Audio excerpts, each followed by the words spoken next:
Hello media கிரிக்ஸ் viewers உங்கள் எல்லாருக்கும் ஒரு பெரிய வணக்கம். இன்னைக்கான வீடியோ என்ன அப்படின்னு பார்த்தீங்கன்னா, சிஎஸ்கே என்ன மாதிரி ஒரு கேம் விளையாண்டுக்கிட்டு இருக்காங்க இந்த ஐபிஎல் 2026 அப்படிங்கிறது நம்ம எல்லாருக்குமே தெரியும். ஸோ நிறையா பேர் ஆப்வியஸ்லி கேட்டிருந்தீங்க, ப்ரோ சிஎஸ்கேயோட டவுன்ஃபால் பற்றி வீடியோ போடுங்க அப்படின்னு சொல்லிட்டு. சிஎஸ்கேயோட டவுன்ஃபால் இப்படி ஒரு வார்த்தை பார்த்தீங்க அப்படின்னா நான் கேள்விப்பட்டது கூட இல்லை, ஈவன் நான் பேசினது கூட இல்லை அப்படின்னு சொல்லலாம். டவுன்ஃபால் ஆயிருச்சா சிஎஸ்கே அப்படின்னா, நீங்கள் லாஸ்ட் ஒரு 2 சீசனாக குவாலிஃபை ஆகலை. இந்த சீசன்லேயே ஃபஸ்ட்டு 3 கேம் பார்த்தீங்கன்னா பயங்கரமான லாஸ் ஆகிருக்காங்க. அண்ட் டீமை பார்க்குறப்போ ஒரு ஹோப்பே கிடையாது. நல்ல பவுலிங் யூனிட் இல்லை. ஒரு மாதிரி சிஎஸ்கே அப்படின்னாரு ஒரு காலகட்டத்தில் எப்படி இருக்கும் அப்படிங்கிறது நம்ம எல்லாருக்குமே தெரியும். அப்படிப்பட்ட ஒரு டீமாகவே இது இல்லை. இந்த டீம் கண்டிப்பாக சாம்பியன்ஷிப் வின் பண்ணும் அப்படின்னு கூட சொல்ல முடியாது, கம்பேக் கொடுக்குன்னு கூட சொல்ல முடியாது. அப்படிங்கிற மாதிரி தான் நிறைய பேர் பார்த்தீங்கன்னா சொல்லிட்டு இருக்காங்க. ஈவன் ருத்ராஜ் ஜெய்க்வாட் கேப்டனாக தொடர்ந்து 7 மேட்ச் பார்த்தீங்க அப்படின்னா லாஸ் பண்ணியிருக்கிறாரு அப்படிங்கிற மாதிரி ஒரு ஸ்டாட் இருக்குது.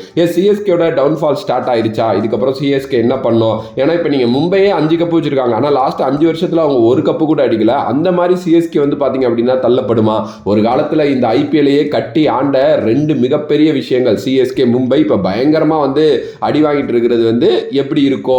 அண்ட் இதில் குறிப்பாக சிஎஸ்கே பற்றி தான் நம்ம பேச போகிறோம். ஆக்சுவலி சிஎஸ்கேயோட டவுன்ஃபால் அப்படின்னா இது பெரிய டவுன்ஃபால் அப்படின்லாம் நான் சொல்ல மாட்டேன். எப்போவுமே ஒரு விஷயத்தில் ஒரு டிரான்சிஷன் பீரியட் இருக்குதுன்னு வைங்களேன், அது இப்படி தான் நடக்கும். இப்போ நீங்கள் ஒரு ஆஃபீஸில் ஒர்க் பண்ணுறீங்க, நீங்கள் ரிலீவ் ஆக போகிறீங்க. ஸோ நீங்கள் ரிலீவ் ஆகிறதுக்கு முன்னாடி யாரையாவது ஹையர் பண்ணி உங்கள்கிட்ட விடுவாங்க. நீங்கள் கேட்டி கொடுத்துட்டு தான் போகணும், நாலேஜ் ட்ரான்ஸ்ஃபர் பண்ணிட்டு தான் போகணும், ஓகேவா? ஸோ அப்படி நீங்கள் போனதுக்கப்புறம் நீங்கள் அந்த கம்பெனியில் இருக்கிறப்போ ஒரு விஷயத்த பண்ணிருந்தீங்க பார்த்தீங்களா, அந்த அளவுக்கு அந்த புதுசாக வந்தவங்க பண்ணுவாங்களா அப்படின்னா, நீங்கள் ஒரு நல்ல எக்ஸ்பீரியன்ஸ் நிறைய இதை பற்றி தெரியும், அதனால நீங்கள் சூப்பராக பண்ணுவீங்க. நீங்கள் பண்ணுற ஒரு வேலையை ஒரு நாளில் பண்ணுற வேலையை அவங்க புதுசாக வந்தவங்க ஒரு 2 நாளில் பண்ணுவாங்க, ஓகே? பட் போக போக அந்த புதுசாக வந்தவங்களும் ஒரு நாளில் அதை கற்றுப்பாங்க.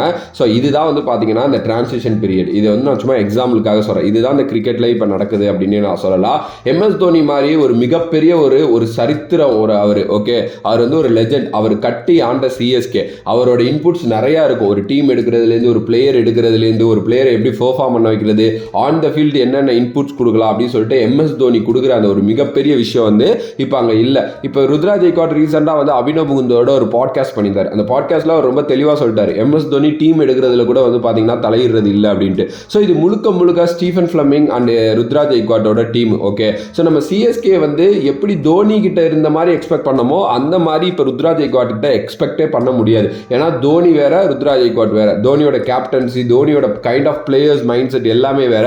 ருத்ராஜ் ஜெய்க்வாட் அதை வேற மாதிரி இது பண்றாரு. ஸோ ருத்ராஜ் ஜெய்க்வாட் பண்றது கரெக்டாகவும் இருக்கலாம், தப்பாகவும் இருக்கலாம். அது தப்பாகவும் முடியலாம், கரெக்டாகவும் முடியலாம். இதுதான் நான் பார்த்தீங்கன்னா இந்த சீசன் ஆரம்பிக்கிறதுக்கு முன்னாடியே சொன்னேன். ஒன்று சிஎஸ்கேவோட ஒரு மிகப்பெரிய ஒரு எராவை நம்ம பார்க்க போறோம், அப்படி இல்லைன்னா செமையா டவுன் ஆக போறோம். இது ரெண்டுல ஏதோ ஒன்று தான் நடக்க போகுது அப்படின்னு நான் சொன்னேன். இப்போ ஆப்வியஸ்லி டவுன் ஆகிட்டு தான் இருக்கும் அப்படின்னு சொல்லலாம். சிஎஸ்கே பொறுத்த வரைக்கும் நிறைய மிஸ்டேக்ஸ் அவங்க கேம்ல பண்ணல, ஆக்ஷன்லேயே பண்ணிட்டாங்க. ஏன்னா நீங்க அவ்வளோ கோடி கொடுத்து 2 யங்ஸ்டர்ஸ் எடுக்கிறது பிரச்சனையே இல்லை. அடுத்த ஃபியூச்சர் அப்படின்னு சொல்லிட்டு நீங்க அவங்கள நோக்குறீங்க, ஓகே? அது ஒரு தப்பும் கிடையாது. ஆனால் அதே நேரத்தில் நீங்க உங்களோட பவுலிங்கை ஸ்ட்ராங் பண்ணணும்ல. பவுலிங்கே இல்லாத ஒரு டீமை எடுத்து கொடுத்து ருத்ராஜ் ஜெய்க்வாட் கேப்டன்சி பண்ண அப்படின்னா எப்படி பண்ண முடியும்? அதுவே ஒரு பெரிய மிஸ்டேக். ருத்ராஜ் ஜெய்க்வாட்டோட கேப்டன்சி பற்றி பேசணும் அப்படின்னா அதில் 1000 விஷயங்கள் பேசலாம். சில விஷயங்கள் சில பேர் என்ன சொல்றாங்கன்னா, அவருக்கு கேப்டன்சியே பண்ண தெரியல அது இதுங்கிறாங்க. அப்படி கிடையாது. என்னை பொறுத்த வரைக்கும் அவர் கொஞ்சம் நல்ல ஒரு கேப்டன்சி மெட்டீரியலா அப்படிங்கிறதெல்லாம் உடனே டிசைட் பண்ண முடியாதுங்க. அது இன்னும் கொஞ்சம் டைம் எடுக்கும். ஏன்னா அவர் நல்ல டொமஸ்டிக் கேப்டன்சி பண்ணியிருக்காரு. இந்தியாவுக்காகவும் நல்லா பார்த்தீங்க அப்படின்னா அந்த கோல்டு அடிச்சப்போ போயிட்டு பண்ணாரு. ஈவன் சிஎஸ்கேக்காக கூட சில மூவ்ஸ்லாம் ரொம்ப நல்லா இருக்கு. பட் ஒரு பெர்ஃபெக்டான கேப்டனா அப்படின்னா இன்னும் அவர் நிறைய கற்றுக்கணும். சின்ன பையன் நிறைய கற்றுக்கிட்டு தான் இவ்வளோ மாதிரி பெரிய ஸ்டேஜஸ்ல வர முடியும், ஓகே? எல்லாருக்கும் அது அவ்வளோ ஈஸியாக டக்குன்னு அமையாது. அவர் கற்றுக்குவார். பட் அந்த கற்றுக்கிற டைம் பீரியட்ல சிஎஸ்கே என்ன மாதிரி அடி வாங்க போகுது அப்படிங்கிறது தான் தெரியல. சில குயிக் டிசிஷன்ஸ் கரெக்டாக எடுக்கணும். பவுலிங்கோட சேஞ்சஸ் கரெக்டாக இல்லை. ரொம்ப தப்பான மூவ்ஸ் நிறைய இடத்துல ருத்ராஜ் ஜெய்க்வாட் பண்றாரு. அது ஏன் அப்படி பண்றாரு அப்படிங்கிறது தெரியல. இப்போ ஸ்டீஃபன் ஃப்ளமிங் எதுவும் இன்ஸ்ட்ரக்ட் பண்றாரா அப்படிங்கிறது எனக்கு எக்ஸாக்டா தெரியவே இல்லை. ஏன்னா தோனி கிட்ட ஸ்டீஃபன் ஃப்ளமிங் இன்ஸ்ட்ரக்டே பண்ண முடியாது. தோனி ஆன் த ஃபீல்டு பார்த்துப்பாரு. பட் இங்க ருத்ராஜ் ஜெய்க்வாட் கிட்ட ஸ்டீஃபன் ஃப்ளமிங்கோட இன்ஃப்ளூயன்ஸ் பயங்கரமா இருக்கா அப்படிங்கிறது தெரியல. நிறைய பேர் ஃப்ளமிங்கை போட்டு அடிச்சுக்கிட்டு இருக்காங்க ரீசெண்ட் டைம்ஸ்ல. ஒரு பாயிண்ட் வேணா ஏத்துப்பேன். அதாவது ஃப்ளமிங் பாத்தீங்க அப்படின்னா அவர்கிட்ட ஒரு பயங்கரமான ஈகோ இருக்கு. நான் 5 கப்பு அடிச்ச பிளஸ் 2 சாம்பியன்ஸ் லீக் அடிச்ச நான் ஒரு கோச் அப்படிங்கிறது தெரியுது. ஏன்னா அவர் பண்ண ஆக்ஷன் கரெக்ட்டுங்கிற ப்ரூவ் பண்றதுக்காகவே நிறைய பிளேயர்ஸ் உள்ள எடுத்துட்டு விளையாட விட்டுட்டு இருக்காரு, ஓகே? ஸோ இந்த மாதிரி விஷயங்கள் பார்க்கணும், ஓகே? இந்த டவுன் ஃபால் அப்படிங்கிற விஷயத்தை பத்தி நம்ம இப்போ பேசலாம். சிஎஸ்கே டவுன் ஃபால் அப்படின்னா அவ்வளோ சீக்கிரம் அந்த டவுன் ஃபால் அப்படின்லாம் சொல்ல முடியாது. சில ராங் டிசிஷன்ஸ் எடுத்திருக்கிறாங்க. அந்த ராங் டிசிஷனை வந்து பார்த்தீங்க அப்படின்னா அவங்க கரெக்ட் பண்ணணும். இன்னமும் 3 மேட்ச் தோத்துருக்காங்க, இன்னும் 11 மேட்ச் இருக்குது. இதுக்கப்புறமும் ரொம்ப தாராளமாக குவாலிஃபை ஆகலாம். ஈவன் தோ ஃபஸ்ட்டு பிளேஸில் கூட முடிக்கலாம், அதில் எந்த ஒரு இதுவும் இல்லை. ஆனால் அப்படிப்பட்ட ஒரு டீமை எடுத்தீங்களா நீங்கள் அப்படின்னா அங்கே தான் ஒரு பெரிய டவுட். இப்போ நாளைக்கே டெவல்டு பிரிவிஸ் வந்துட்டாரு, MS தோனி வந்துட்டார் அப்படின்னாலும் அவங்க என்ன பண்ணுவாங்க, வந்து பவுலிங்காக போடுவாங்க, அவங்க வந்து பேட்டிங் பண்ணி கொடுப்பாங்க, இல்லை கொஞ்சம் டீம் இது பண்ணிப்பாங்க, ஃபீல்டிங் நல்லா கரெக்ட் பண்ணுவார் டெவல்டு பிரிவிஸ். ஆனால் நீங்கள் வந்து பவுலிங் போடுறதுக்கு ஆளே இல்லை. பட் நம்ம வந்து அகில் ஹுசேனை எடுத்துகிட்டு வரலாம், ராமகிருஷ்ணா கோஷை ட்ரை பண்ணி பார்க்கலாம். இந்த மாதிரி நிறைய ஆப்ஷன்ஸ் வந்து அவங்க வந்து புதுசாக ட்ரை பண்ணணும். என்ன பண்ண போகிறாங்க அப்படிங்கிறது தெரியல. உர்வில் பட்டேலை ஏன் உட்கார வச்சிருக்காங்க அப்படின்னே தெரியல. போன வருஷம் உர்வில் பட்டேல் விளையாண்ட 3 மேட்ச்லேயும் சூப்பராக ஆடினார், அதுவும் 2 மேட்ச் பயங்கரமாக ஆடினார். அவரையே வந்து பிளேயிங் லெவலில் இல்லை அப்படிங்கிறது வந்து தெரியலை. ஆப்வியஸ்லி அதெல்லாம் ரொம்ப தப்பான விஷயம். ஏன்னா எல்லாருமே போன வாட்டிலேருந்து யோசிச்சது உர்வில் பட்டேல் அடுத்த வாட்டிலேருந்தே அவர் வந்து ஸ்ட்ரெயிட்டாக 11ல் வந்துருவார் அப்படின்னு தான் யோசிச்சாங்க. அதுவும் வந்து பண்ணலை. என்ன யோசிக்கிறாங்க, என்ன மைண்ட் செட்டு? அண்ட் இப்போ சிஎஸ்கே வந்து பார்த்தீங்கன்னா ஒரு காலத்தில் சேப்பாக் அவங்களோட கோட்டைன்னு சொல்கிறாங்க. எல்லா டீமும் அடிக்கிறாங்க வந்து சேப்பாக்கில். சென்னை என்னடா சொந்த வீட்டிலே அடிக்கிறீங்க அப்படிங்கிற மாதிரி இருக்குது. ஃப்ளாட் ட்ராக் வேற போட்டு கொடுத்துட்டானுங்க. இந்த வருஷம் நல்ல பேட்டிங் லைனப் இருக்குது சிஎஸ்கே கிட்ட அப்படிங்கிறதுனால அடி பொழந்து கட்டுறாங்க. எஸ், எனக்கு என்னன்னாங்க, போராடி தோக்குறது பிரச்சனையே இல்லைங்க. ஆனால் வந்து ஒரு 8-9 ஓவர்லேயே வந்து அப்படியே ஷோல்டர்ஸை லூஸ் பண்ணிடுறாங்க. அவ்வளோதாப்பா மேட்ச் நம்மளை விட்டு போயிடுச்சு. இந்த மாதிரி ஒரு மைண்ட் செட்லாம் பார்த்ததே இல்லைங்க சிஎஸ்கே. கடைசி ஓவர் வரைக்கும் சிஎஸ்கே அப்படியே பதற வச்சுக்கிட்டே இருப்பாங்க, ஜெயிப்போமா ஜெயிப்போமா ஜெயிப்போமான்னு ஜெயிச்சிருவாங்க.